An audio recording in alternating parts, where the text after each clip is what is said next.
मोदी जी ने ऐसा क्या खेल कर दिया कि एक ही दिन में निफ्टी ने लोगों को करोड़पति बना दिया। 1200 पॉइंट निफ्टी ऊपर खुला है और एक एक लॉट पे लोगों को एक एक लाख रुपए के प्रॉफिट दिखे। ऐसा क्या हुआ डिटेल में समझाता हूं, आराम से बैठो। देखो, जिसे नहीं पता, संडे को 1 फरवरी को हमारा बजट डे था, यानी कि यूनियन बजट आना था। यूनियन बजट में क्या हुआ, निफ्टी लगभग 400 से लेकर 500 पॉइंट फॉल कर गया। सेंसेक्स लगभग 1500 पॉइंट फॉल कर गया। इंडिया विक्स, जिसको हम फियर इंडेक्स बोलते हैं, वो 14% ऊपर चला गया। इतना ज्यादा पैनिक था मार्केट के अंदर। अब इतना बड़ा फॉल आने का रीजन क्या था? सबसे पहली चीज, एसटीटी बढ़ा दिया गया। एसटीटी क्या होता है? सिक्योरिटी ट्रांजैक्शन टैक्स, यानी कि एक डायरेक्ट टैक्स होता है। जब आप ट्रेडिंग करते हो तो फटाफट से पैसा कट जाता है। अब जो लोग फ्यूचर्स ट्रेडिंग करते थे उनको 2.5 गुना पैसा ज्यादा देना पड़ेगा, और जो लोग ऑप्शंस ट्रेडिंग करते हैं उनको 1.5x ज्यादा देना पड़ेगा। अब एक और कारण था लिक्विडिटी का। देखो, मार्केट में सबसे बड़ा कारण टैक्स का नहीं है, लिक्विडिटी का है, यानी कि बायर्स मार्केट में इस पैनिक में गायब होने लग गए। अब जब बायर्स की लिक्विडिटी नहीं है तो मार्केट फॉल ही करेगा। इसको इस तरीके से समझो कि कोई एक दुकान है जहां पर अब कोई खरीदने ही नहीं आ रहा कुछ, तो वो क्या करेंगे, अपनी प्राइसेस को गिरा देंगे ताकि कस्टमर्स को अट्रैक्ट कर सके। इसीलिए बायर्स को अट्रैक्ट करने के लिए प्राइस और नीचे चली गई। कुल मिलाकर के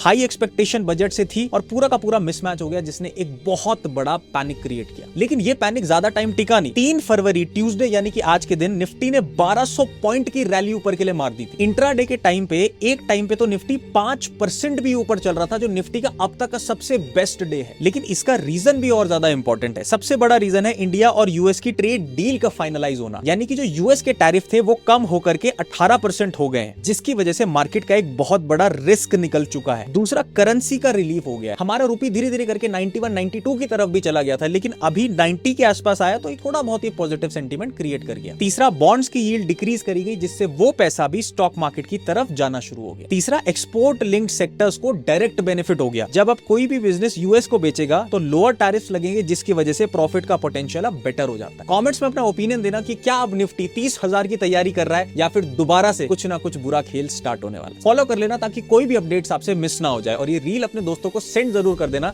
ताकि वो भी अपडेटेड रह पाए। जल्दी मिलते हैं।